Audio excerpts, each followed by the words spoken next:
Good evening, everyone. Good morning. It could be good afternoon whenever you are watching this. I am Dr. Stephanie Jackson, and I am a creative chiropractor, a master educator, and a health and wellness advocate. Welcome to our sofa chat. On tonight, this is part two of our discussion on answering the call to our inner child. We have our great brother Hatim, who is here. He is controlling all of the ones and twos. He is our technical guy. He's our muse, our brain behind this operation. I'm just here. But we are glad that you are joining us tonight. And so tonight we're going to, again, as I mentioned, continue our conversation on the inner child, answering the call to the inner child. So we're going to do just a little review of what we talked about on last week, to catch you up to what it was that we talked about last week. And the first question is, what is your inner child? Brother Hatim. Why are you gonna throw me on? All right. I know. What is the inner child? The inner child is that part of us that remains a child after we transition into adulthood. I would say, it's still there. It still needs care. It still needs love. Um, but it's the part of us that we think no longer exists, but it's throwing tantrums and maybe sometime fucking up our lives. Right.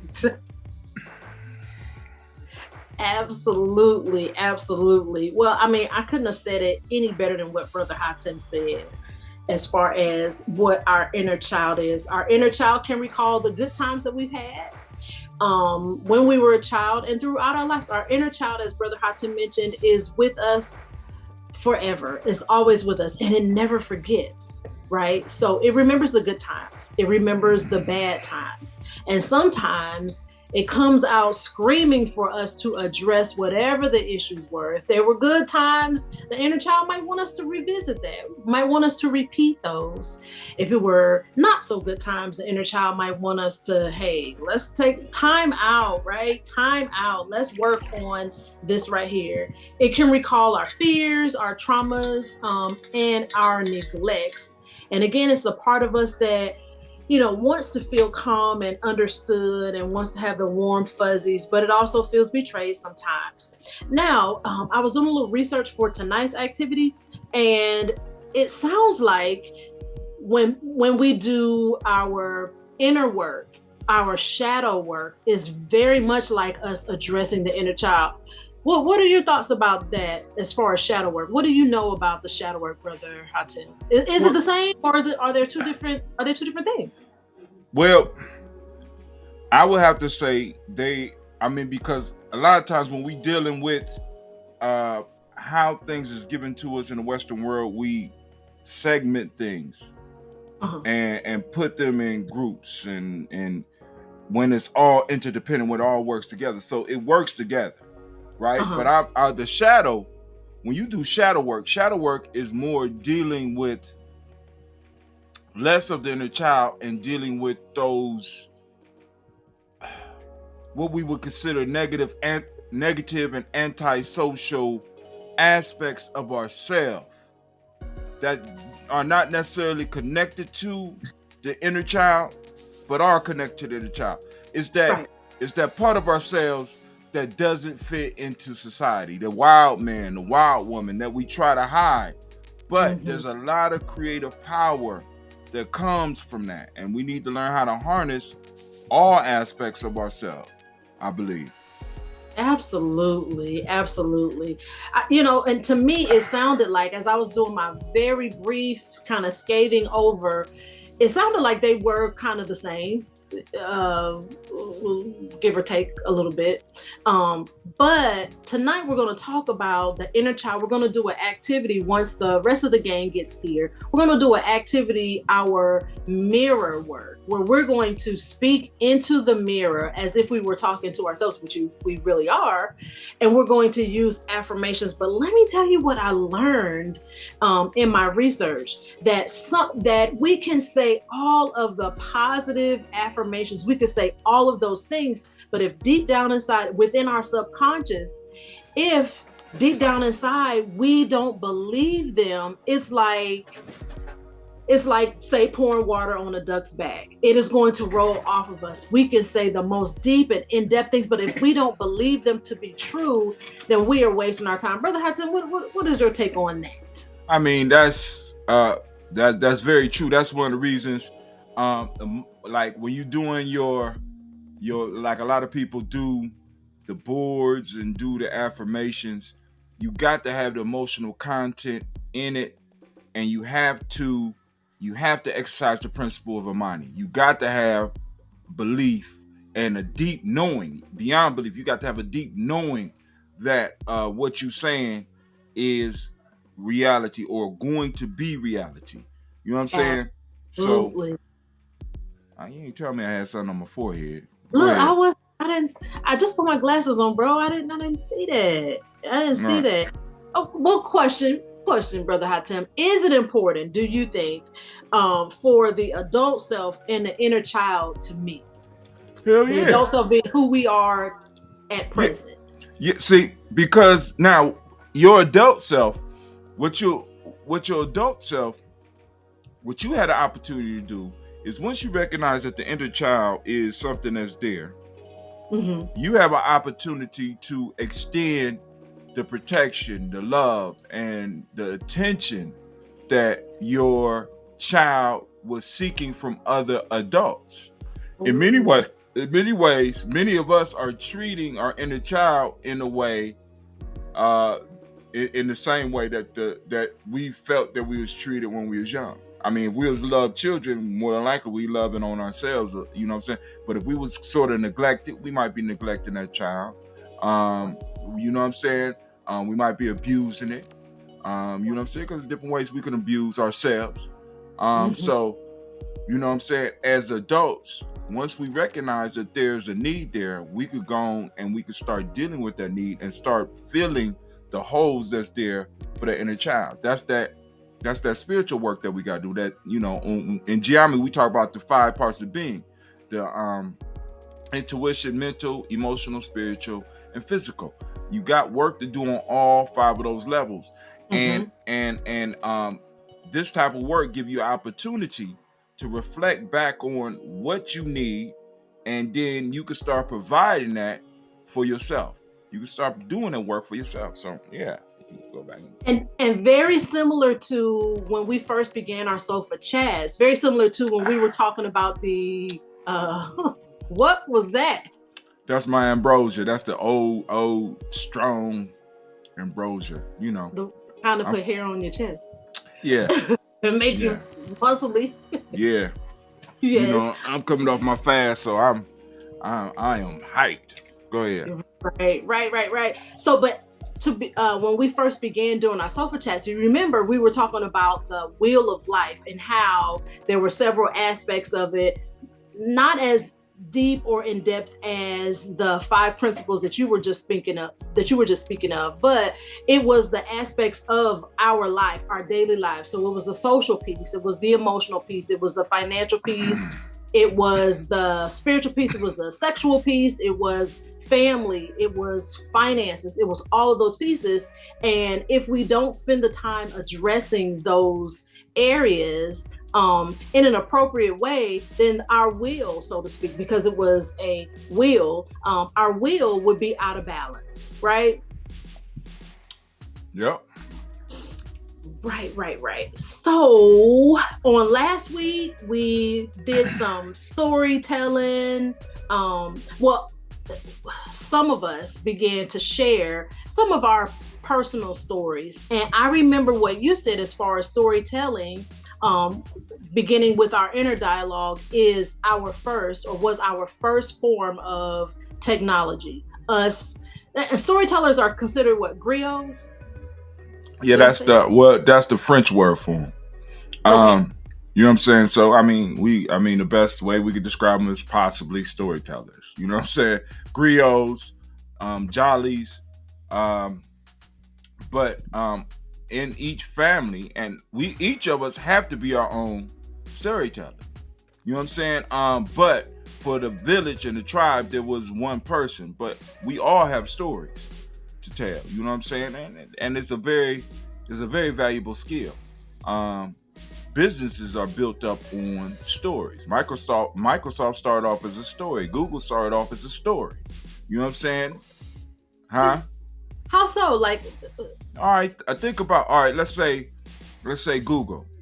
What was the idea behind Google was to become the place where all of human information was stored. That's a story. You know what I'm saying? And he had to get people to believe in that story enough to sit up in there and work to a point to where they are now. Same thing with Microsoft. We wanted everybody to be able to have a computer in their home. That started off as a story. That ain't, you know what I'm saying? A story that became reality. You know what I'm saying? So when you look at successful businesses, you're looking at people who were able to tell themselves a story and work to make their story a reality. And then convince other people to buy into that story. Isn't that belief? Isn't that how we become adults? We tell a story about ourselves and we share and weave a story about ourselves and we get people to start believing the story about ourselves. Wow, that is like deep, for real. That is how we become adults. That's how we become adults. We got to be able to tell our narrative. We got to share our narrative. We got to, you know what I'm saying? What is a resume? Isn't a resume a story of the adventures that you went to in the past? Absolutely. So then that's making me think, okay, so what happens when we don't tell our story? I know that there's a proverb, you would be better at it than I am, about telling a story. I don't know. I don't know the proverb, but I know that it is about, was it a lion or? Oh, the victor tell. If lions told, that's actually not a proverb. That's from a folktale. That's from an Aesop folktale. A man and a lion were having a discussion, and the man, and they saw a statue with a man destroying a lion, and the lion somehow in the end the lion says, as long as men are telling the story, they're going to be victorious. The person that tells the victor always tells the story. You understand what I'm saying? And this is what we're suffering from right now, because the victors of this point in time in history is telling the stories. And we're sitting on the side, many of us are sitting on the sidelines silent. And we're allowing people to erect stories about us. I mean, because really, when it comes to like the self-mastery system with Gye-Nyame, one of the major pieces is you have to take command of your story, of your personal story. You have to take command of. You got to take command of your family story. We got to take control of our tribal and cultural story, because if we don't do that, we become victims. You understand what I'm saying? We become victims, and other people start to tell our tale. And what starts to happen is, like, for example, you can see this with our people. We start acting out the beliefs of other people from the stories that they done told us, that we start believing about ourselves. Right. You know. And it changes. So it's not enough to say we have to do this, right? How do we do it? Are there steps that we could take to harness back or to take back our power in storytelling? What are there any steps? All right, so now go ahead. How do we begin to take back our power, to feel I guess inspired enough to feel the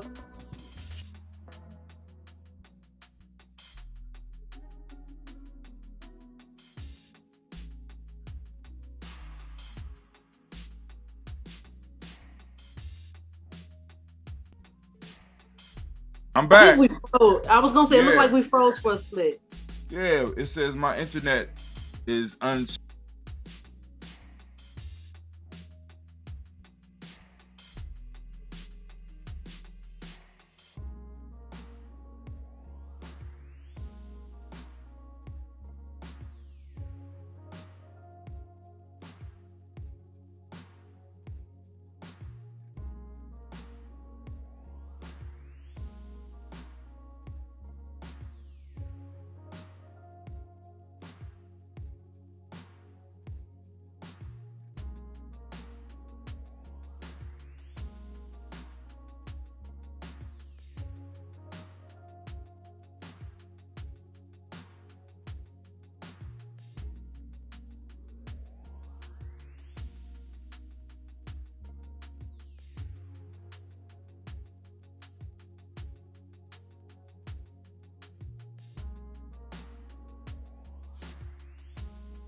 Oh, we still live, but hold on.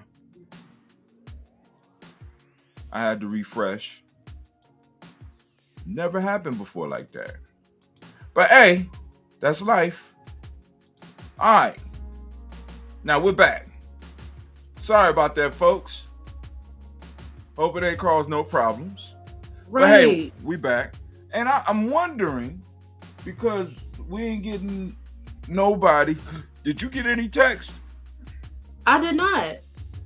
Well, I did get a text from Spence, and he said that he was coming. All right, I'm just trying to make sure the line ain't down. Is it a football game on or something?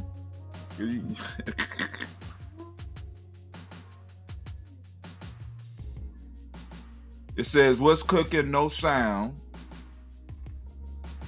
Ashe. Facebook. What's cooking? No sound. Ashe. That was 1918. What time is it? Yeah, now we back. Can y'all let me type it in. Can you hear now? Make sure, because we got people out there.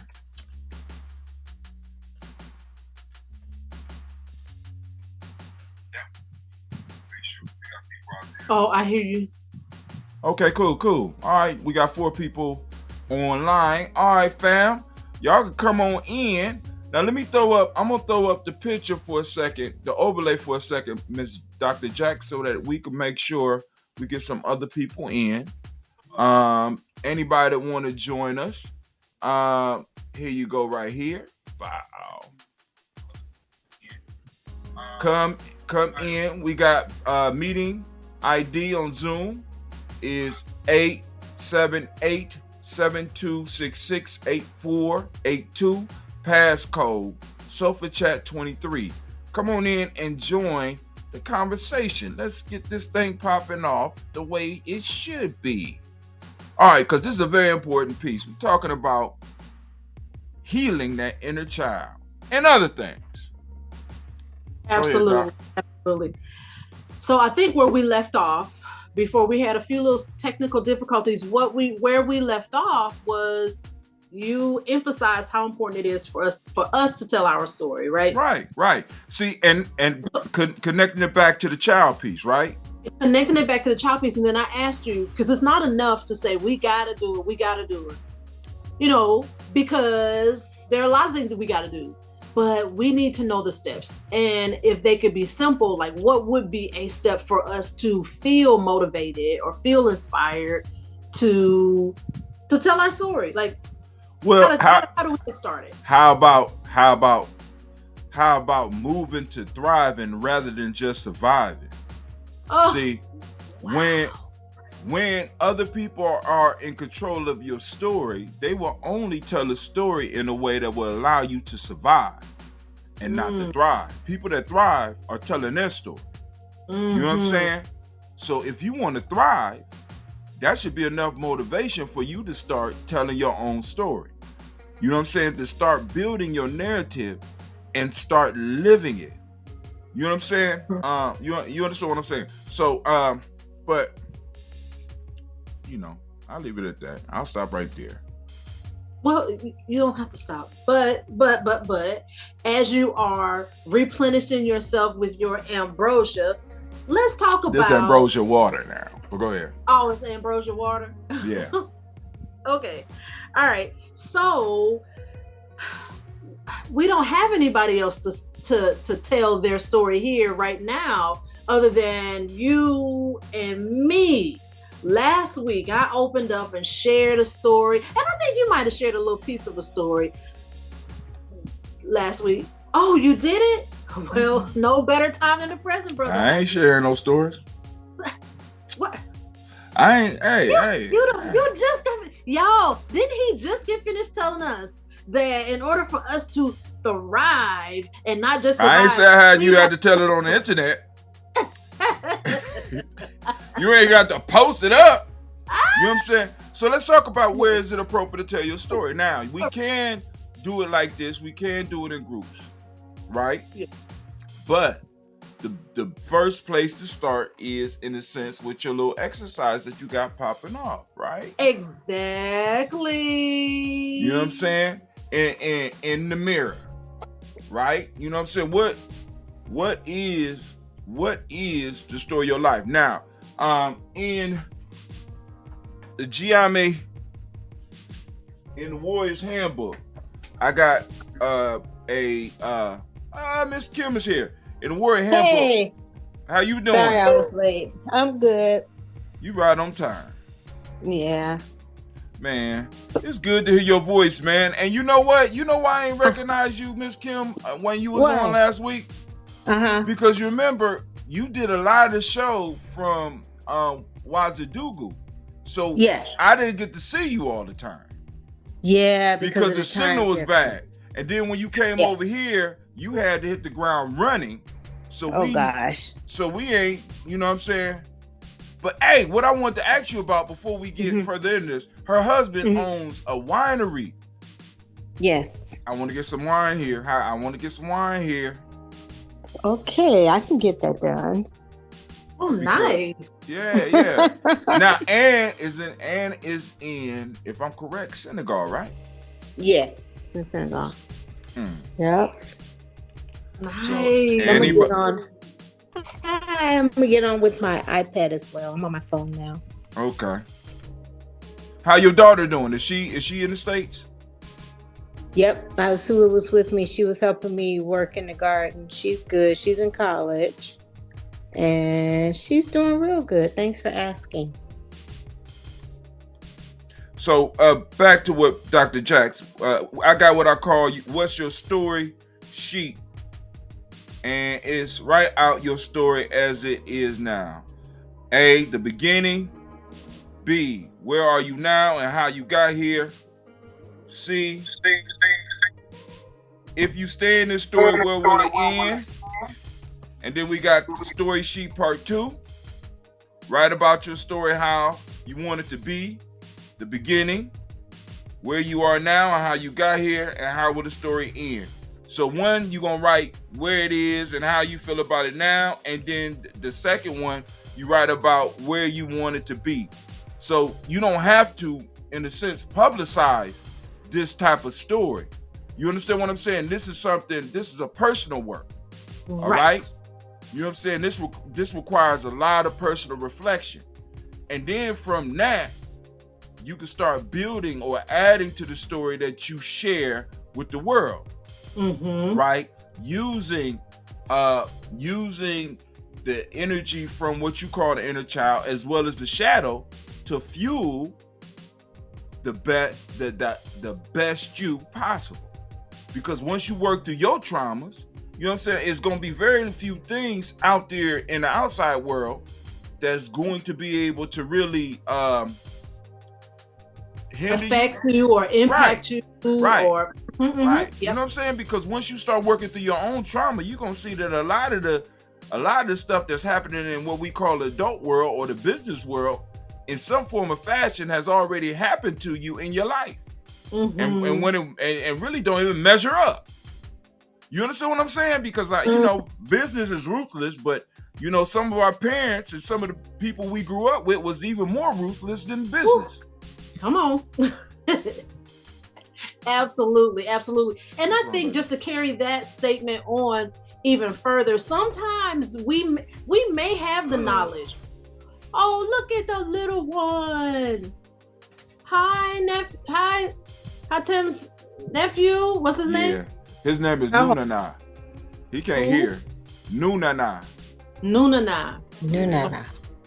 Okay, because you got the. Yeah, he can't hear. We do it right around here. Ain't no feedback on our mic here. What's wrong with you, boy? Oh. What does Nunana mean? His mom told me. I forgot. I just like how it sounds. Nunana. That's dope. But it's nice dude. So, but so I'm trying not to harm his child, so you don't have to have all the trauma that I had. And that's very considerate. That's very considerate. Sister Kim, I know before the baby popped on, there was something that I said. I cannot remember it just that fast because I was taken away by the little baby. But so Sister Kim, I wanted to share with you that because I thought about you when I was doing this research here. So what it was saying was, and I hope you brought your mirror, because on last week we said that this week we're going to do some mirror work where we're going to speak affirmations into the mirror. Mm-hmm. So I was doing a little research, and what it said was that if we aren't, to paraphrase, if we aren't ready to receive, if we don't believe the affirmations that we're saying, it could be, we could say it countless times over and over again, but if we don't believe it, then it won't land with us, and it won't be purposeful. It will be just a waste. And so I have 50 affirmations. We're not going to be able to go through just 50. Good God Almighty. 50? I know. So we're just really going to work on 5 tonight, right? And then at some point later, if we want, we could, look at the other ones. But what it said was, we'll read an affirmation and then we'll stop. And after we read the affirmation, we can discuss, how does that land with us? Is that something that we could believe for ourselves? Is it something that may be outrageous? And if it doesn't land with us, let's talk about it. So that maybe it could resonate with us a little bit better. And I think that would be the best way, other than saying, oh, I'm such a successful person. Well, the world may be telling somebody, you're not successful. You're not a billionaire. So you're not successful. We'd have to define for ourselves then, Kuji Chagalia. There you go. What is success? So let's look at the first positive self-affirmation. Do you guys have your mirror? All right. I have one here. Yes. I'm in my bedroom. So and it doesn't have to necessarily be a physical mirror. It could be just, So, the first one says, I am confident. So we can look in our mirror. And this is for those of us who aren't here with us tonight. If you will gather a mirror, it could be the mirror in your bathroom, or it could be a handheld mirror, whatever the case may be. Look in the mirror and then say to yourself, because our self likes to hear our own voice. Our self likes to hear our own voice because it's us. It resonates through our lungs, it resonates through our vocal cords, etc. And so the first positive self-affirmation would be, I am successful. I thought it was, I am confident. Did we say I am confident? Did I say that? Yeah, you said confident. I mixed up on the affirmations. The affirmation is unaffirmed. Listen, I'm sorry. My eyes are seeing one thing and my mouth is seeing something else. So we'll go back to I am confident. Okay. And let's say that together. I am confident. I am confident. I am confident. I am confident. How does that feel coming out of your vocal cords? How does that feel? Does it feel like it's true? Yeah, for me. But yeah, it does. It feels good for me. But I have a short story, if y'all don't mind. Please. We talk about stories. I am confident. My mother encouraged me to do a lot of different things, and there was a open cast call for a musical for the Sound of Music, and it was going to be in Chicago. And my mother was like, I was like, oh, I would love to do it. She was like, you can do it. So I was like, I looked at the different songs from the Sound of Music. I was about 11 or 12. And one of the songs I chose was I Am Confident. And so I practiced that song. We had some furniture that was like I made it into like a little sound studio. It was small and I just kind of got into it and sang So I sound amazing in that. Yes, yes. But because of just practicing the song over and over again, of course, I didn't make it or anything like that. I don't even think I made it into a semifinals or nothing. But the process of singing that song, I Am Confident, it helped me out so much. And I think that's why she wanted me to do it. She made me feel I could really do it, even though she probably knew I really couldn't sing. But it made me feel like I was confident.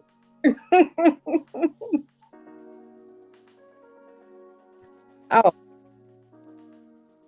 so I just want to share. Whenever I hear I am confident, I always think about that. Brother Hatem, there's some feedback. Yeah, there's a feedback. Oh no, we can. Yes, we heard the feedback. Okay, that's my fault. I was checking them. I was checking to make sure that the show was going. Yes. Oh yeah. So, thank you. Is it still some feedback? No. All right. No. So Kim, thank you for the story. I was gonna say thank you for the story, and that brings me to a story from my daughter. My daughter, I'm like your mom. I'm always pushing her. When they were little, I would push her to do anything. Like, you could do it. Like, if y'all remember, if y'all remember, what was that show in Living Color, Little Magic? I'm like, you could do a little magic. You could do a little magic. Come on. And one time, and oh my gosh, she's upstairs. Bless her heart. I mean, she didn't stop. So one time she wanted to try out for American Idol. We lived in South Carolina, like the northern part of South Carolina. We drove all the way down to Charleston, and it was a 2-day event. We stood in line one day, and everybody's out here singing and dancing, and they're ready to, And so I can't remember what song she sang, but she tried out for American Idol. She did not make it to the second round. So, I'm here trying to make her feel better. We're outside and she's crying like, I can't believe I didn't make it. I can't believe I didn't make it. And all of us, and I mean, these is like big crocodile tears. And all of a sudden this cameraman walks by and he takes his camera and put it in her face. She says, oh, I mean, she changed up really fast now in front of me. Here she is like bawling. And I'm like, oh my gosh, what am I going to have to do? Am I going to have to, what do I have to do? The cameraman comes and says, so young lady, how was it? She wiped her face. She was like, it was just such an amazing experience. I was like, oh my gosh. But I mean, and she's very confident. Like, she'll take a minute to cry, at least to me. Like Brother Hatem said, sometimes we don't want to share our stories with the world. We want to kind of keep it personal. But, I'm always, here now, you could do it. You could do it, honey. You could do it. And then, she's back at me like, Mom, you could do it. You could do it. And neither one of us probably need to be doing anything. But as long as we got each other pushing each other, like, yeah, girl, you can do it. Yeah, girl, you can do a high five. Brother Hatem, we just had a little girl talk here. Please jump in and tell us what you think about the I am confident statement, at least. It feels good now, but I can imagine a time in my life where it would have been difficult saying that.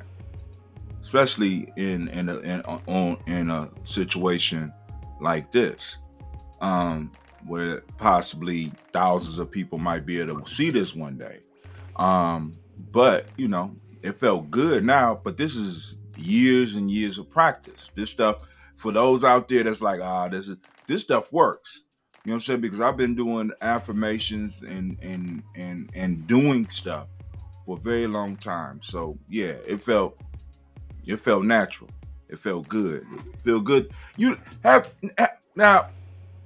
While I was in the midst of my fast, the second week with just water, and then in the midst of that week, I did 3 days with absolutely dry. Wow.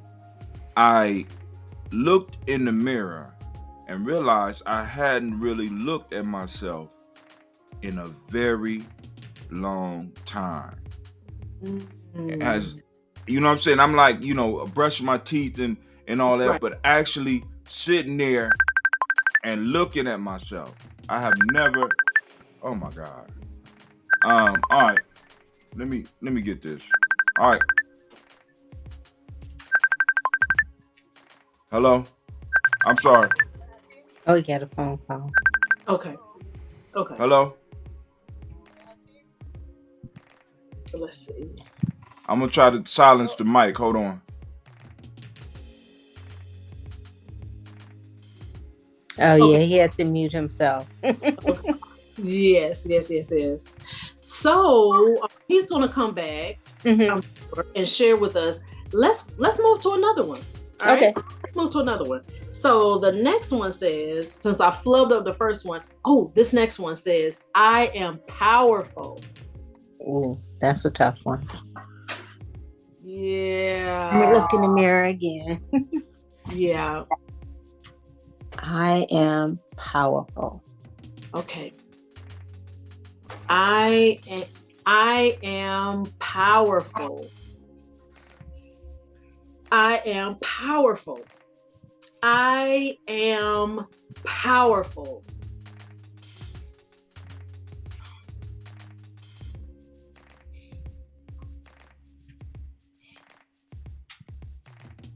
I am powerful. How does that feel? How did it feel for you?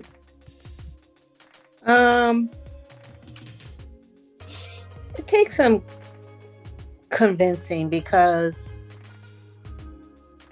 I don't always feel powerful. I have people telling me I'm powerful, and I'm like, how am I powerful? And but I don't always feel it. But I understand that power is within and also is relative, so to your environment. You know, you're not the president of the United States, so you're not powerful in that sense. So I understand that. So, but it's just something that I think personally I have to grapple with that. That's something that I kind of struggle with, realizing my power. And I wonder, Sister Kim, I wonder if I can imagine that that's true for so many of us who are actually really powerful people. If people were to look at our, on paper, to look at our resume, to look at what we have accomplished, they'd be like, wow, she's everything. But, to us and ourselves, I guess, like you said, is relative. So we're comparing ourselves to, would you say that it is a comparison to someone else, or maybe something? It's like you feel like power needs to be like what we see as power, like Joe Biden type power, or CEO power. Right. We always kind of think that's power, but actually power is relative. You have power within your family. You have power within things you do outside your family and things like that, or in your community. You have power. So I do know I have power, but I don't always accept the power. So I've always kind of struggled with that. I know I have. So, since we have you and you have the mic, what if anything stops you? What stops you from accepting that you have power? I think my perception of what power is, I always think of power as, people wanting to grab power, wanting to control others with power. And I'm not a controlling type person per se. Maybe some people could say I'm controlling. I don't know. I don't perceive myself as being controlling like that. So I think I have a negative perception of power. I have this dynamic of a negative perception of power, but understanding that there's power out there. So it's like an internal conflict with the whole power thing. That's sort of where I am. I may not be using this term correctly. Have you heard of cognitive dissonance? I have, but I don't understand it. Right. So I may have it all wrong, but my understanding of cognitive dissonance is something that is present that we see, and we are, it may not make sense, but we are trying to make it make sense. And so we're convincing our mind that it does make sense. Maybe we could use some kind of way to rewire our brain and make our brains feel and believe what it is that we say. Because, and this is again just a thought, because if we can believe the negative for whatever reason, then surely we can believe the positive. And maybe what we need to do is say those things that we aren't fully convinced of. Maybe what we need to do is to say those things more. So if I'm not fully convinced that I am a badass, then I probably need to look in this mirror and be like, girl, you is bad. Like, say it over and over again. I don't know. But, or to say, I am powerful until we can convince ourselves that we believe it. Tell me what you think. Anybody. Sister Kim, what are your thoughts? I agree with you wholeheartedly. I think that you're right. You have to tell yourself that you do have power, and power is not negative. Power can be positive. It's how you use it. You can use it in negative ways. You can use it in positive ways. But I think I agree. You can do that. Getting the baby. So yeah, I'm gonna try that. I mean, because nothing beats a failure but a try. That's the old phrase that I heard. Nothing beats failure but a try. So at least we could try it and then see how that works. Brother Hatem, we're going to go to you. But before we do, we just want to say hello to Mother Margarita. Hi, Mother. Hello. Oh, so you going to click on us? She clicked on us. She said she's probably trying to figure it out. And she hit the wrong thing. She said Ashe. and then we have Dr. Karen say, hey, Doc. Hi, hello. How is everyone? We are glad to have you. Thank you. Sorry, my show was today, and then we did it out at the museum because it's Derby weekend. So I saw the pictures. Yeah. We're glad that you made it. We have Brother Spence. Brother Spence, hey. Hey, what's going on? Good people, how y'all doing? Hey. So to catch you all up to speed, Brother Hatem is gonna no, he's not. Okay. All right. Okay, but I'm always throwing him like Brother Hatem right in the middle, right in mid swallow. I'm like, Brother Hatem said he's gonna do. He's like, wait a minute, let me swallow first. But on last week, for those of us who were here, we said that we were going to do a mirror talk activity. So hopefully you all have your mirrors. We have started already. I have done some research because I thought it would be just simple to grab a mirror and be like, you are nice. Fantastic.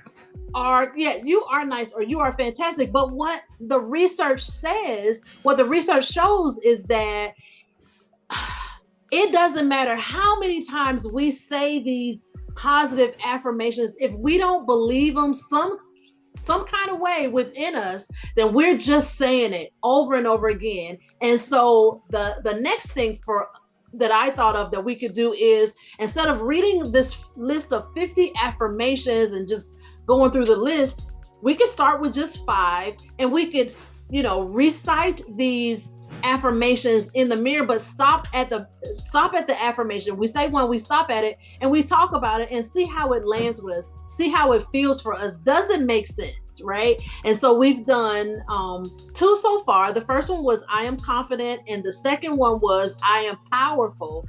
And we just took a little time out to talk about that. Like, how do we feel when those words resonate through our lungs and our vocal cords? There you go. How does that feel, Brother Hatem? Now the I am powerful one.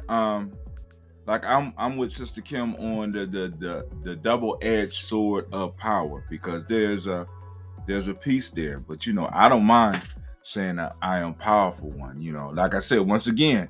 But this is years and years of practice, because I can remember a time where I would have been very uncomfortable looking at myself, declaring my power. I was tamed and taught to a certain level that power was negative and I should never aspire to it. As a matter of fact, here's a story. I wasn't going to share. I went to a little church called the Beulah Baptist Church in Akron, Ohio.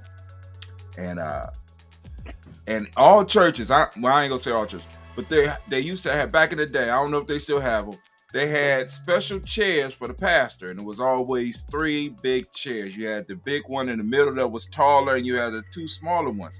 So we was at choir practice one day, and I went and I sat in the pastor's chair. What? Oh, no, he didn't. Oh, Yeah. Hey. But hey, Oh, no, he didn't. Hey. Yeah, he did. I'm the Listen. I didn't get in trouble. I sat in the pastor's chair, and it felt good. Ooh. And I asked the pastor's wife, because she was sitting there, I said, is it a sin to want to run the world? A power question. And she said, yes, I think it would be a sin to want to run the world. And I thought in my mind, I said, well, damn, I guess I'm going to be a sinner the rest of my life, because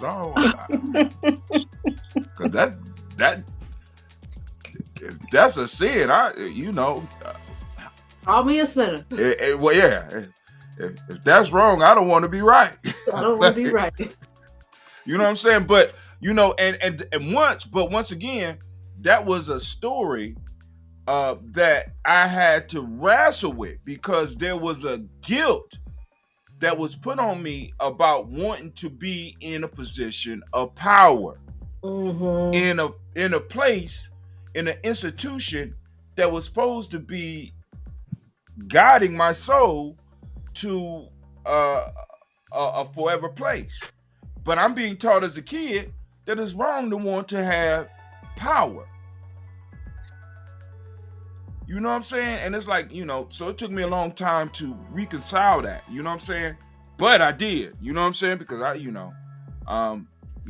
but that's me. That's one of my stories. But can I ask a question of you guys? Because this is something I've observed, and I don't know if it's accurate. I feel like the conflict with power is a African American thing, because I noticed, like, when I was growing up and you be around white people, especially white boys, they didn't have a problem with aspiring to be powerful. Like, when I would talk to them, I remember some of my conversations with, little white kids, and they would say, oh, I want to grow up, I want to be the CEO, or I want to be the president of the United States. And they would be saying that kind of stuff when they was like 10, 11, and 12. And I was like, really? That's what you want to do? Wow. It was just blowing my mind. And then when I was a Peace Corps in Sierra Leone way back in the 80s, before Peace Corps had before Sierra Leone had the revolution and all this happened after that. And every young man I met, I'm going to be the president of this country. I'm going to run this country. You see these roads, I'm going to fix this, I'm going to fix that. And from all these places I've been, like I lived in Asia, I lived in Africa, and young people, especially young men or young women who have access to good education, they don't have a problem saying they want to be powerful. But it seems like with us, it's not like that. No matter our education, no matter our economics, like we have. So I don't know. I'm asking, what is it? Well, absolutely, absolutely. And I want to. You answered it. We weren't brought here to learn systems of power. We weren't brought here to help run this country. We were brought here to build the houses, cook the food, and carry the bags of those who were. So, it was never that was an information set that was never really intended for us. And you're absolutely right. The rich, the wealthy, the better off, the business owners, they teach their kids. They have no problem teaching them about that. From my experience, to answer the question, I grew up in a crack neighborhood that had gangs in it, and that was my first kind of understanding of the concept. Okay, these guys right here could do stuff, but this one person over here calling the shots could tell them what to do. That's kind of what I saw in action around me. Even when I was getting jumped by the gangs because I wouldn't jump in. That's actually one of the ways I learned how to fight, was fighting them off. And that went on for years, y'all, until one day an old head rolled up on the brothers trying to jump me because of that thing. He just rolled down. He looked out the window. He said, man, Spencer's mama whoop his ass. Leave him alone. And y'all, just like that, one sentence out of passenger side window from the driver's side of a dude that happened to be driving, who happened to see what's going on. He said, y'all stop. And these are some street hoods. One word from him, and that was it. Wow. I never got jumped again. And that really drove it home. I remember thinking, well, I knew who he was, but I remember thinking, what did he do? What happened? How did he prove himself? What happened where that he is carrying that much weight such that these guys who've been jumping me, bullying me for years, and I mean, y'all, they stopped on the dime. It was mid-fight. He spoke and they stopped. And they had to hear what he had to say. He said it, and they let me go. And I got up and I walked, and that was it. And that was power to me. Mm-hmm. I was like, wow, he didn't raise his voice. He didn't come snatch anybody up. He just kind of gave them hey, y'all stop that, and that was it. So that was my first concept of power. And my understanding of it was someone who can make things happen or not, per their discretion. Then he didn't have to ask nobody. He didn't have to call nobody. He said it. And that was it. And I've seen something similar play out with men and women throughout the military, throughout business and stuff like that. So that, a lot of people who run their mouth, but they don't really have any decision-making power. It's who can actually make the decision and then something happens. Who can say something and people will stop to hear what they have to say. That's my add-in. Well, and that's okay. So Brother Spence and Dr. K, I would like to find out if you both have mirrors, or it could be something imaginary. It could be your phone or whatever. It could be your phone. Yeah, it the phone is the new mirror. Phone, because it's a reflection. If you will, because we can revisit that statement again, and how does it sound coming from you? Now, just before we do that, while you guys are gathering your mirrors or your phones or whatever, Sister Kim asked the question. She said, about power. Is it, how does it land with us as African Americans as opposed to other people or whatever? How many of you have this book or have seen this book here? Oh yeah, Sister Kim, do you have this book? No, I never. Have you heard of it? Mm-mm. Oh yeah. It's called The 48 Laws of Power, and I think Brother Hatem told me about this years ago. The author is Robert Greene. He's written this other book here. He has like 5 or 6 Art of books Seduction. What the hell you got going on over here, Dr. Jax? What's going on? It is an art, Hatem. It's an art, man, and you have to work on your artistry for life. I'm just saying. I didn't know. I did not know. Well, damn. Okay, so that's you got the other Thursday book. Night. That's a Thursday night conversation, Brother Spence. We got to do Sofa Chat on Thursday night. All of us who are interested in this one right here, and this one as well. We'll have to create another day offline to talk about that. Okay, so let's all get in our mirror. Sister Kim, do you mind doing this activity again? Oh, sure. Okay, the same statement. It may land different with you this time. right after our discussion.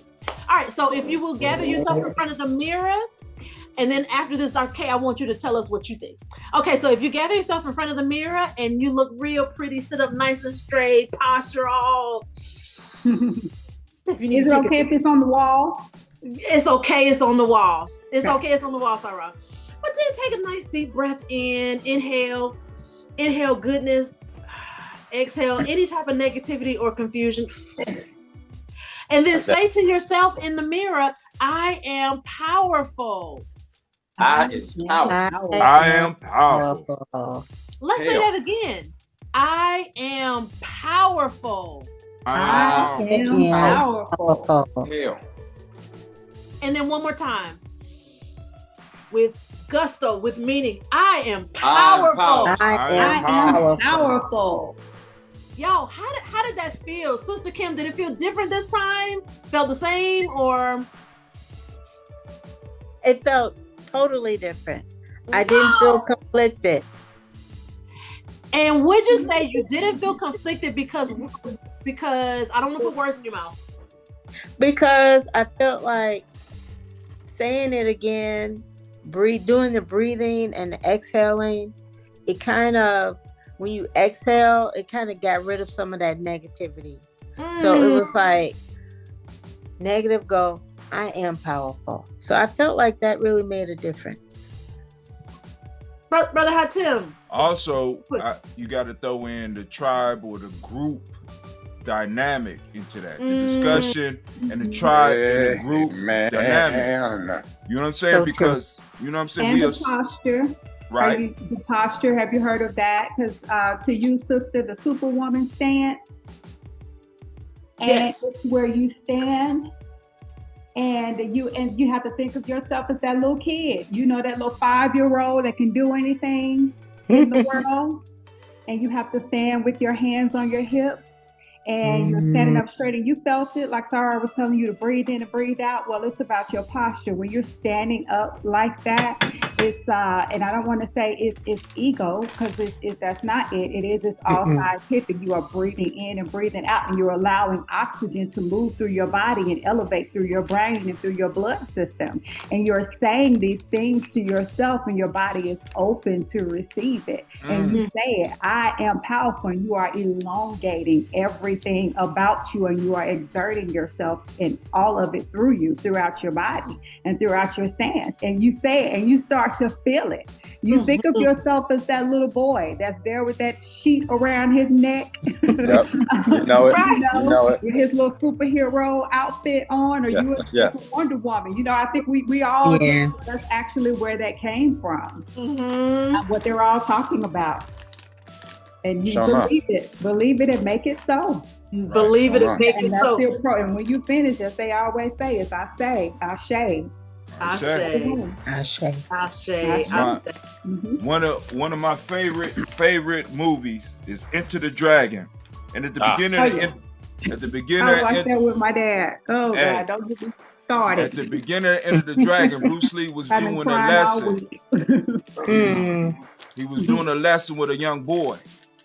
And he was teaching the young boy about a sidekick. And the little boy threw the sidekick, and Bruce Lee popped him on the head.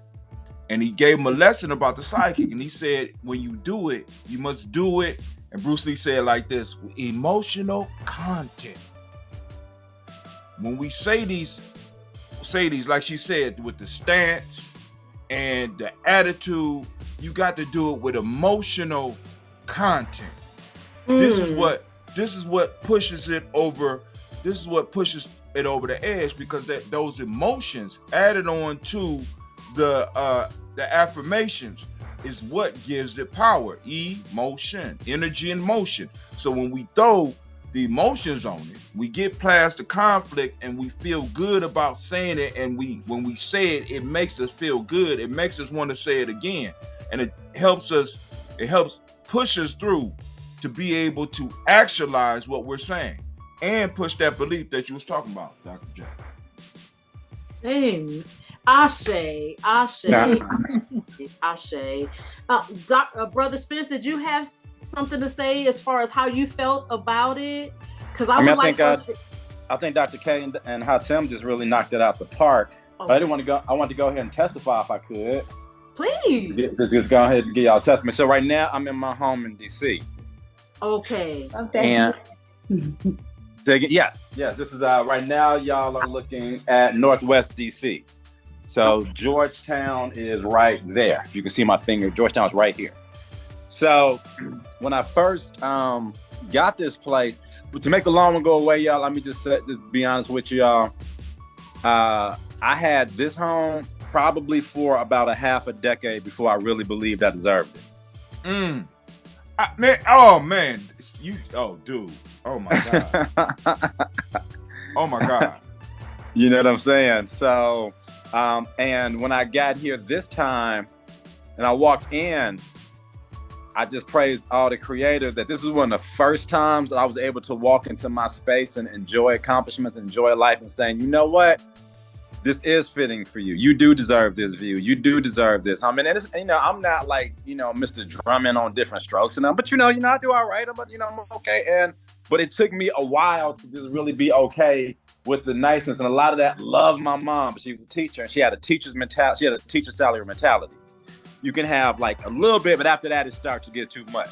After that, you start doing too much. You start putting on air. So I really felt guilty about doing well and about having nice things for a while. So today's sofa chat, and this what we're doing right here is so powerful for me because I just had that moment Friday night when I walked in here. I was like, whoa, this is the first time you walked into this place and felt like you deserved it, like you belong here, like you're supposed to be the person here. So I just wanted to share that with y'all because y'all are such a special group. That is so powerful. Thank you. Dr. K. Yes, ma'am. I'm sorry, my phone is just yap. A lot of people mad today. It was show. I don't know if you posted it, but I made you done lit the fire, Doc. I talked about the Jordan Neely thing, and I put on there, what if Jordan Neely was a white woman? And they, oh my goodness. But yeah, so if you hear it going off. Okay. Yeah. Yeah, I saw that. I saw the video. I saw the video, but I didn't, because I was driving, so I couldn't get into it. But I plan on looking. We'll talk about that later. Let's do sofa chat. Yeah, okay. We talk about that's the wine because I've been dealing with that too long. But okay, yes, you and I. I'm loving these earrings, Sarah. Oh, thank you. Representing. Oh, I love that. Okay, so if you all are ready, to go into our next word of affirmation, our next positive affirmation here, our sentence. Our next sentence says, oh, this is a good one. It says, I am getting better and better every day. About that. I am getting better and better every day. So if you will, please get in front of your mirror, either your mirror, your handheld device, whatever the case may be. If it's up on the wall, like Sarah has hers up on the wall, whatever the case may be, if you will sit up nice and straight, erect your posture, taking a deep breath, and then let it out.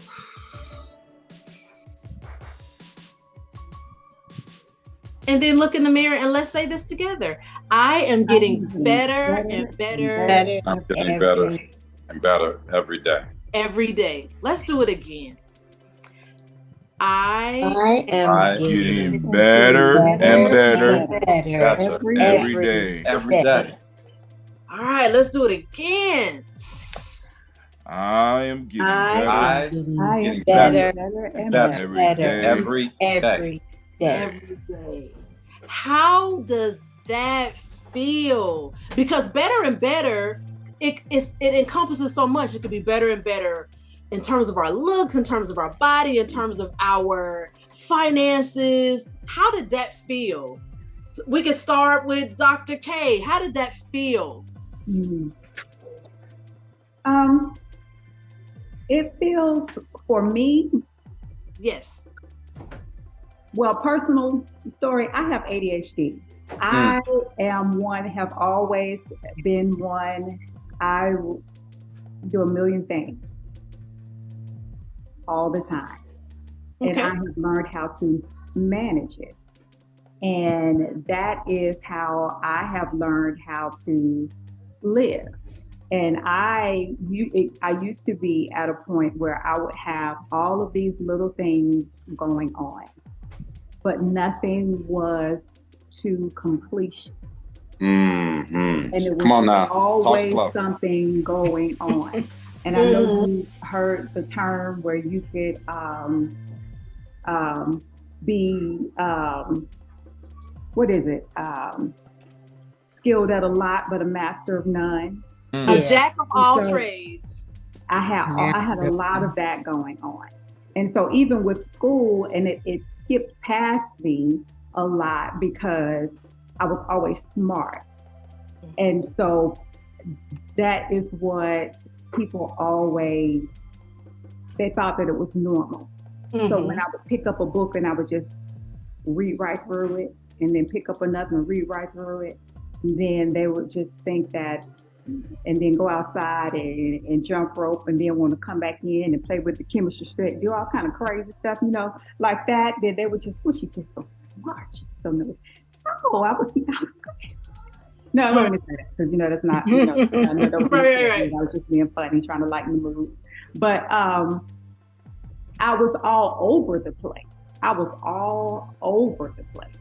And so it might look nice on the outside, and it may, on the outside, it will look well accomplished. It will look very well accomplished. And so you're making all of these excellent strides.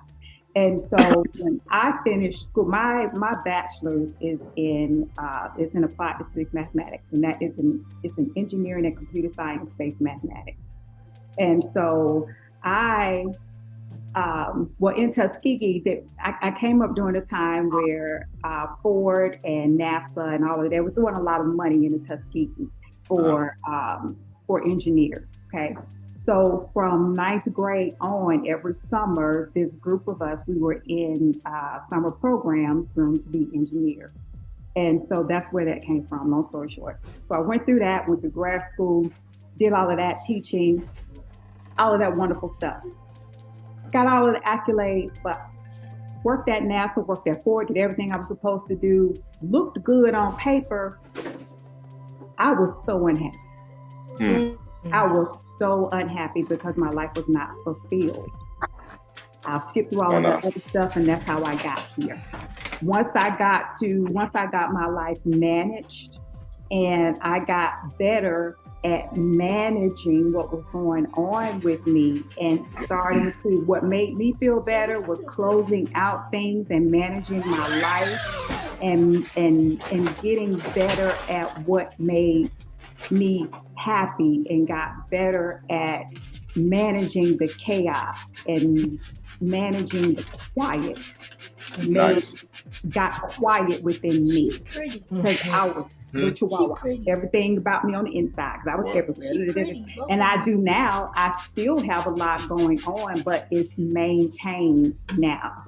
It's different. It's not chaotic.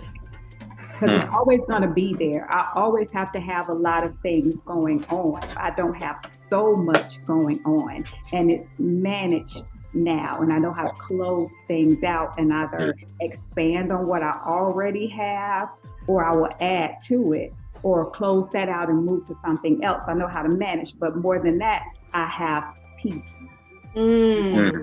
So I learned how to get better at being me. I learned how to be, Dot, you looking good at being good on paper, or what people thought that I should look like. Dot, I think you hit it with when you talking about when you were a youngin' and your chemistry set, messing around and poking around, young scientist style. Anyone who's taken physics or chemistry and paid a little bit of attention knows that, stop it. when I worked with kids and people would be like, oh, I don't want to check my kid because I don't want to kill their joy. I don't want to clip their wings. I don't want to kill their power. And I would tell people all the time in chemistry and physics, uncontrolled power is called an explosion. Ooh. It is. Wow. It's a bomb. It's an eruption. I'm writing it down. It's right. Uncontrolled power is an explosion. So you can go ahead and keep fueling this power if you want to, but understand that when this thing goes supernova, this was by design. This wasn't like some divine thing that we didn't see coming here. So I think the scientists in you kind of helped you bring the scientific method back to your balance. But that was a really inspiring story as I head to med school. So thank you so much for sharing that. And I just wanted to say, Dr. say, Spence is going to medical school, so I'm sure he will be chewing your ear off, Brother Spence, to get some ideas and some support and some, resources, because I think this is a great space. Brother Spence, did you have something else to add about the affirmation of I am getting better and better every day? Yes. That works. It saved me, and that touches my soul on so many levels as a student. It just kind of relaxes and takes the judgment off. What studying I didn't get done yesterday, that used to be like a whole 5 or 10 minute ass kicking fest in my head. As opposed to now I'm like, okay, you can't do a dang thing about that. What we're gonna do today? Okay, so you didn't hit your 5-hour mark yesterday. Can you get 4.5? Can you get 4 hours, 15 minutes a day? Can you do something? Whatever you did yesterday, can you go 5 minutes past that? So that's always that's a marker for me. And coming into spaces like this where you're reclaiming your power. Sometimes I haven't even hit med school yet, and I'm having imposter syndrome sometimes. And I'm like, I'm better at this. I'm getting better. I'm getting better. And I forgot, one of the brothers was mentioning being in a room full of docs a couple of weeks ago. I'm getting better at walking in front into a room full of rich suits and knowing I'm supposed to be there. Even when they looking at me like, where's your tray? You know what I mean? And then clearly I'm not dressed like I'm supposed to serve there, but I have had that, what are you doing here, between my hair or whatever. I've had that look, and then I would be lying if I said sometimes it didn't affect me.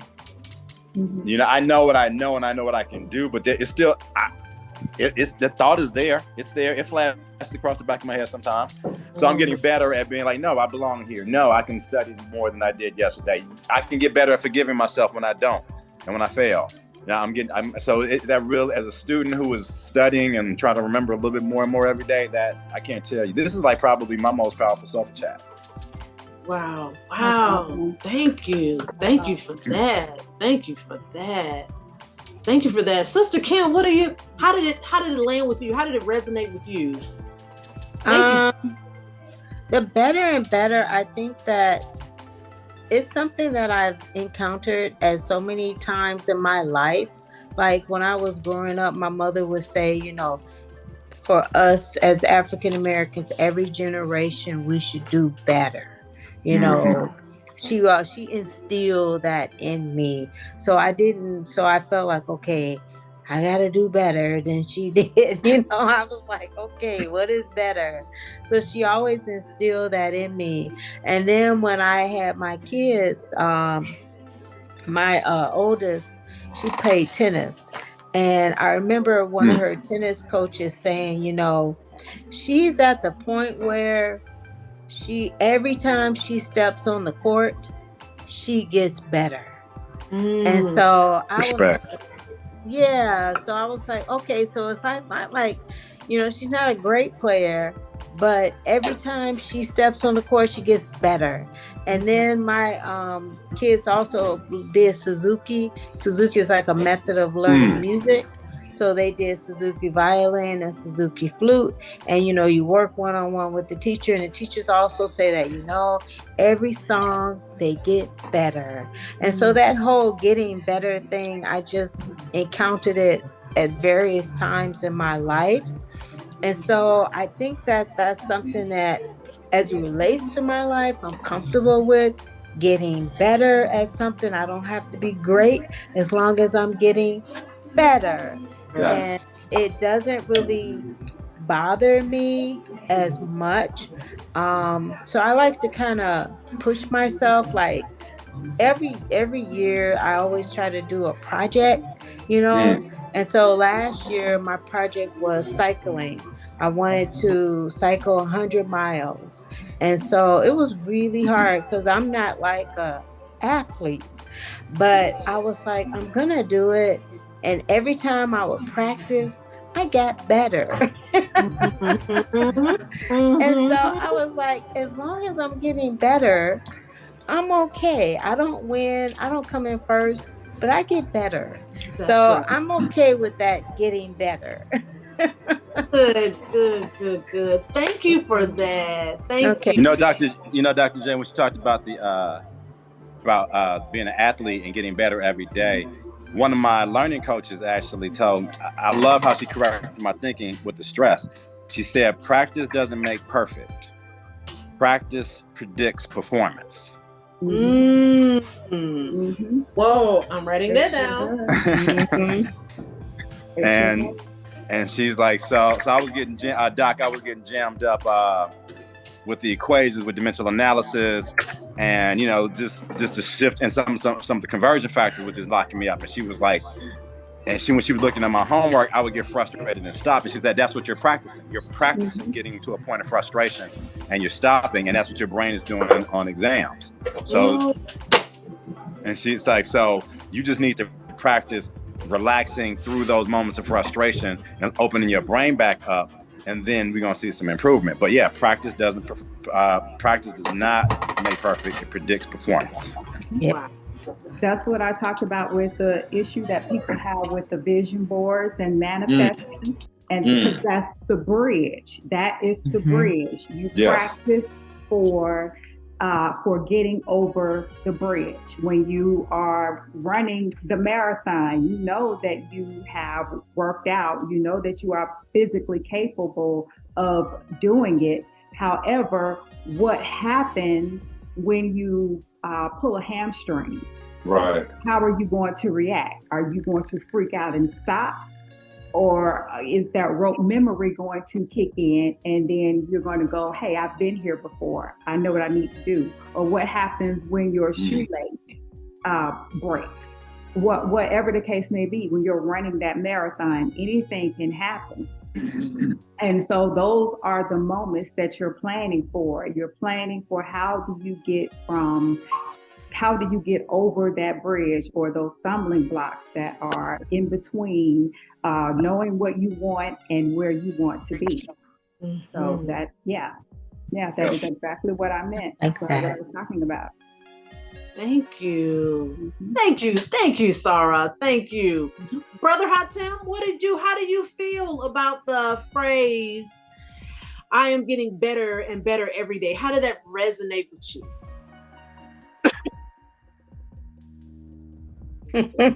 Thumbs up. Thumbs up.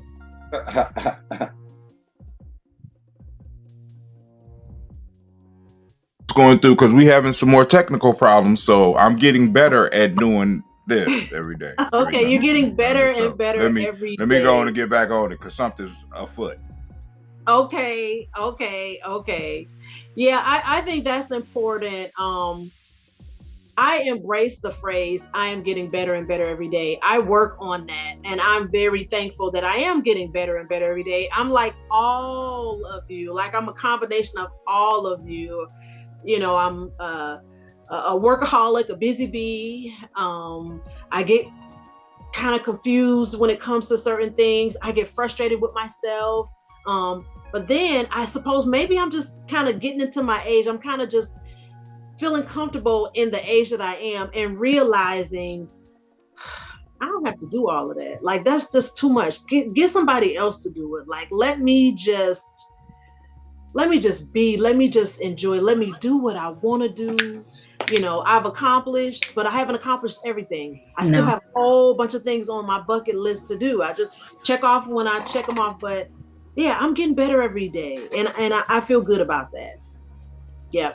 And so I know that our time might be up and we may not be able to get, I know we're not going to get to the next 50, but that's something that we could talk about later. 50. I just want, okay, yeah, it was 50, but we You said 5. You broke it down to 5. Listen, 50? it was a list of 50 to start with, bro. We And were now not going to talk get to about 50 5. anything. This That's group what I'm did saying. not You get don't to never 50 come. You know, anything. how you gonna come here with 50?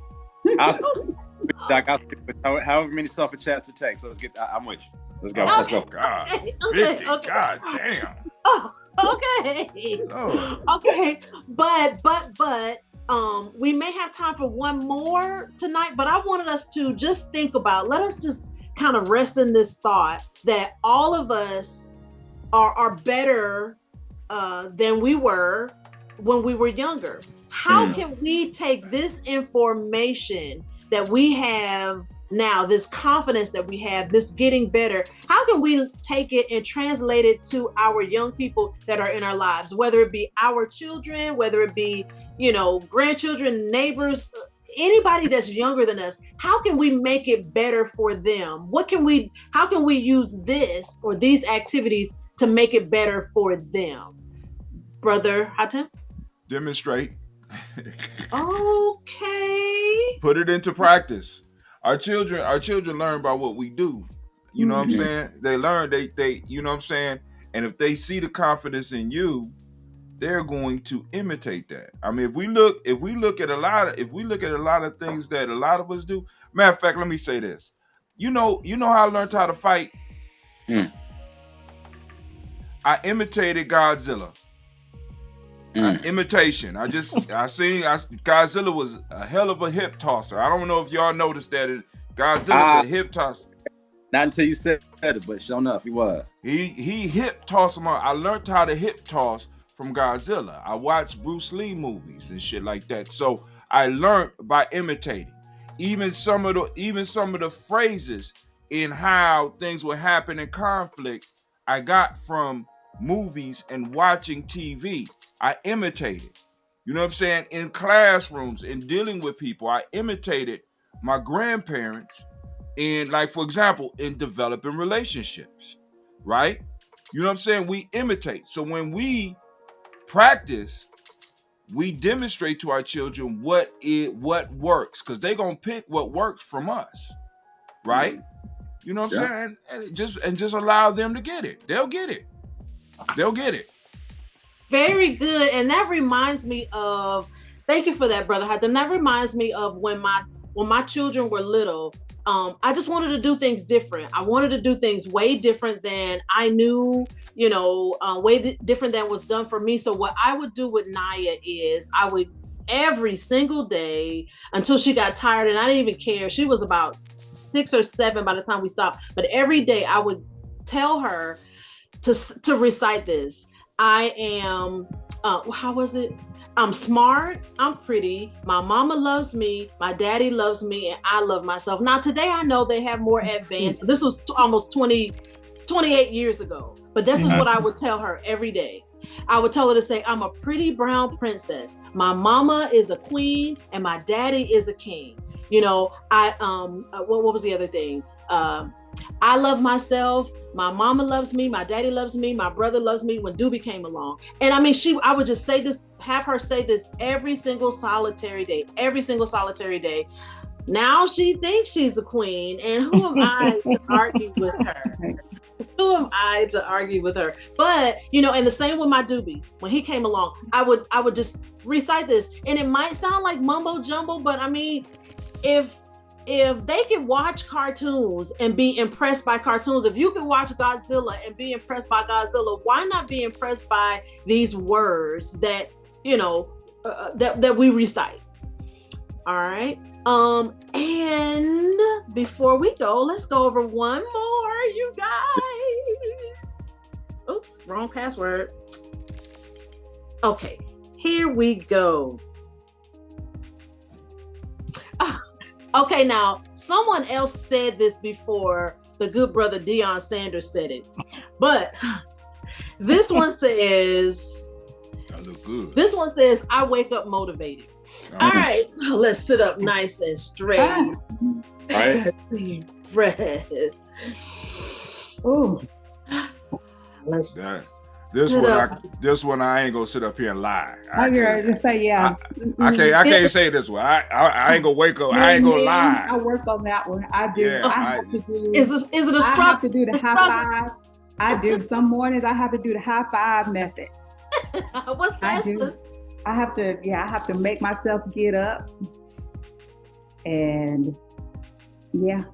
Yeah. It's a struggle. So this means, like we said, Sister Kim, we were on the same page. We agree. We just repeat this, especially the ones that we have struggles with. We'll just repeat this until we believe it, right? Mm-hmm. So let's sit up nice and straight. Let's look in our mirror.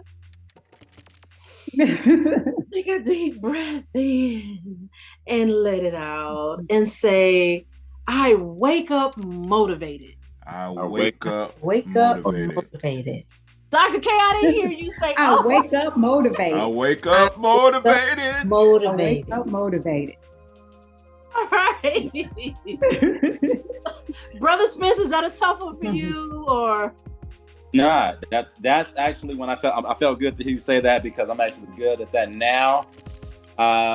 Same thing. If you go to bed with that intention, this is before you go to sleep intention too. Okay. Because a lot of times it's not even the getting up people dread, it's that feeling of sleepiness that people dread.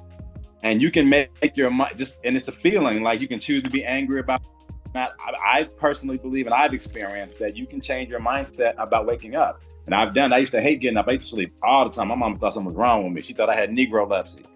You know, she's just, no. I used to sleep.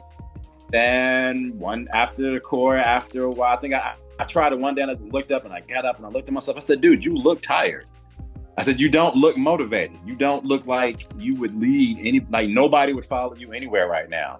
And after that, I started getting up. So now I'm a sunrise watcher. Sometimes I might get all pissed off, but I'm able to channel that to motivation. But that's actually a good one for me. And it starts your day off so amazingly.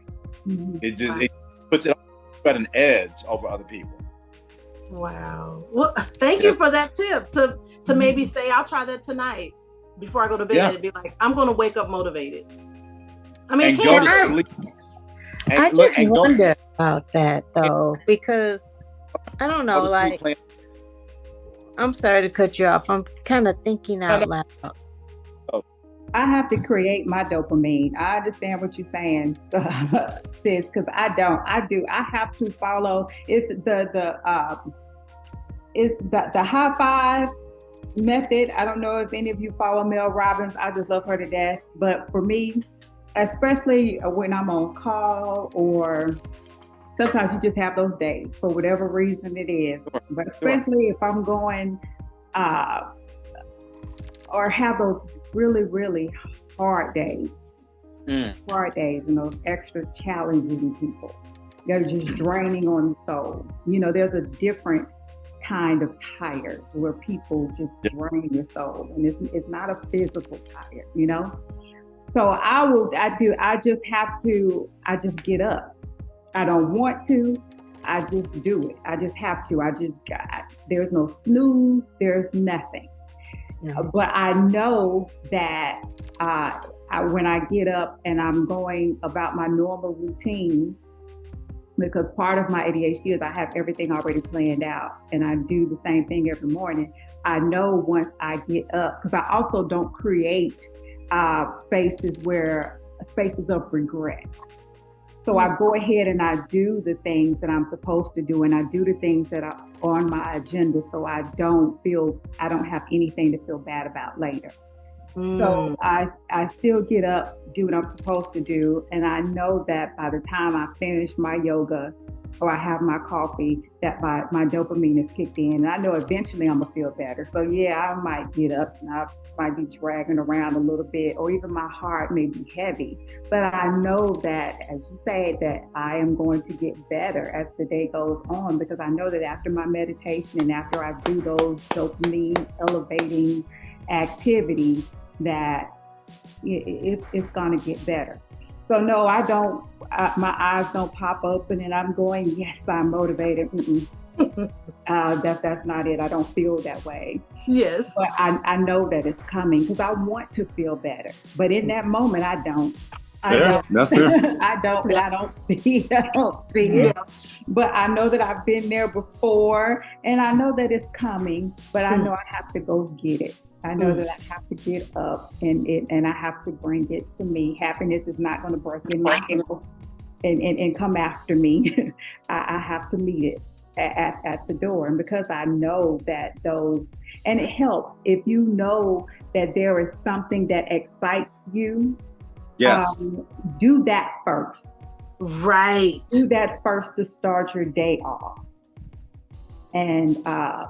And that's how you reward yourself. And then those things that are a little bit, that's probably the hardest, do that next. And then give yourself a break and do that next thing that you enjoy. And break your days up in those kinds of cycles. You're giving yourself those dopamine bursts throughout the day. So that's a great. I was gonna say that's. Yeah, what? That's literally dope. Dope. I like that. And also, I want to say this: that's a dope view out of Spence window over there. That's dope. Yes. It is. Yes. I was just telling him that. Nice. Spence, I like that. Hey, listen. Our time is right at about up, and next Sunday is Mother's Day, so we're going to be off next Sunday celebrating all the mothers, all the mothers, but God willing, we're going to return on the next Sunday. And I would just like to ask someone, those of us that are here, is there anyone that would like to lead our next session? I know that Dr. K, she brought up something that just kind of stuck in my head here about this. What did you call it? The high fives or something? High five method. The high five method. Mm-hmm. Right. So, and again, the high five method and the 5-second rule. Which one? I think it was the high five method. Twofold. So which one? Well, tell me what it is that resonated with you, and I'll tell you what it is. The high five method. So that may be something that if you are interested in, it may not necessarily have to be the next Sunday, but just any Sunday. If I'm just throwing this out here for all of you, that if you feel led to share and to be a lead for our sofa chats, we are more than welcome.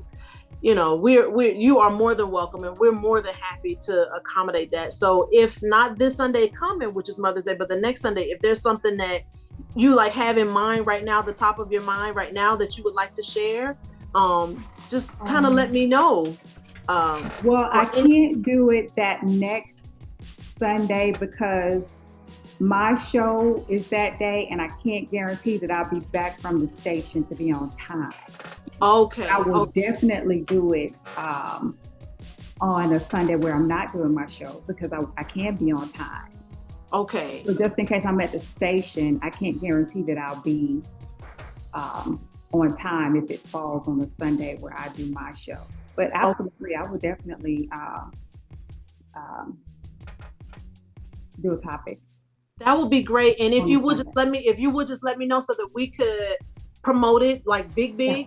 And then you could promote it on your channels and your platforms as well. Brother Spence, did you have your finger up as to say I want to lead one, or was my eyelash in the way and I didn't see it? I'll do the one after Mother's Day, and I will, if it's okay with you, Doc, I will do 5 tips from the 5 a.m. club. Okay. Ooh. Nice. Oh, okay. I'm writing that down. I go so far as to say I'm an expert at waking up early, so I can definitely give some. Anybody who wants to wake up earlier, I can totally just give you just little stuff people just don't think about. For example, don't eat after 8 o'clock. It is a lot easier to get up when you're hungry. Because our bodies are hardwired for that. Don't go to bed full. So the emptier your stomach is, the better. So just little stuff like, drink water before you go to bed. Because sometimes if you can't get up, your bladder will get you up. Little things, just little things. So well, I'm excited for that. And Sister Kim, don't feel obligated at all. If you would like to share, just let us know. I think I'll have to think about what I could lead. I don't know now. Okay, no worries. Yeah. No worries, because I lean on Brother Hatem. I throw him under the bus every chance I get, right in the middle of his drink. I'm like, Brother Hatem, you was about to say something. He's like, wait a minute, let me swallow. You guys, I have totally enjoyed this tonight. I'm so enthusiastic about what we are doing, the reach that we have. I'm confident, very, very confident that it's not just us 5 or 6 or 7 that are here tonight. I'm confident that so many people are going to hear our message and are going to want to kind of listen in. They're going to feel this movement that we have, however we put it into words. I feel that it's something. Brother Hatem, will you give us a concluding word? All right. I want to thank everybody for joining us tonight. Make sure that when you come to Sofa Chat, do like Dr. Kara say, make sure you got your little beverage. Yes. See Brother Spencer have your beverage. Make sure you're in a comfortable space. And we want to make sure that we want to thank you for joining us. We will be rebroadcasting this on we say Gye-Nyame Ujamaa, but for those that don't speak the language, it'll be Thursday at 7 p.m. If you want to go on and get the link, you go on and share it because it'll be popping up on Gye-Nyame Journey's Facebook till Dr. Jax get her stuff together. You know what I'm saying? She moving slow now. Hitting people with garbage cans. You know what I'm saying? All right, you guys, I love you all. God willing, we'll see you the next Sunday. Happy Mother's Day to you. Thank you all for joining us, and we'll see you next time. Right. Bye, guys. Happy Mother's Peace. Day, ladies. Happy Mother's Day, too. Y'all be cool.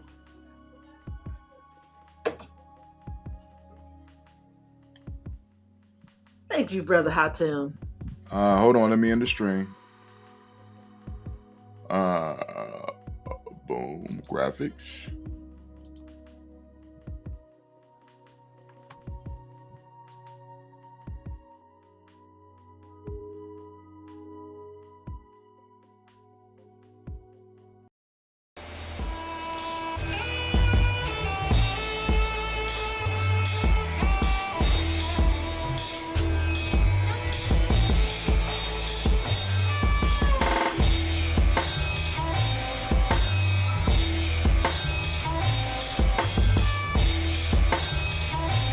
Peace, family. Yo, thank you for joining us.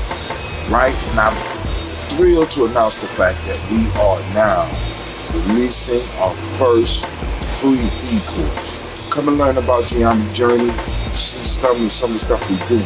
Come and join the tribe. Tribe up with us and check out the free e-course.